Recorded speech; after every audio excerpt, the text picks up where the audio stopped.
National Weather Service in Pueblo has issued a severe thunderstorm warning for northeastern Teller County in central Colorado, northwestern El Paso County in east central Colorado, until 3:30 p.m. At 2:55 p.m., a severe thunderstorm was located near Monument, or 16 miles northwest of Colorado Springs, moving east at 15 miles an hour. Hazard, 60 miles an hour wind gusts and quarter-size hail. Source, radar indicated. Impact, hail damage to vehicles is expected. Expect wind damage to roofs, siding, and trees.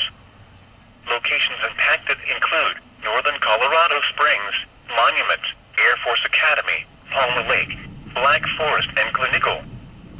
For your protection, move to an interior room on the lowest floor of a building.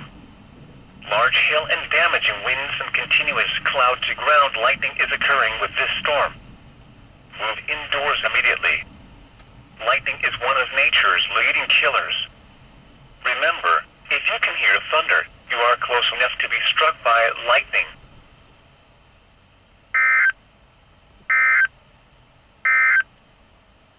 A severe thunderstorm.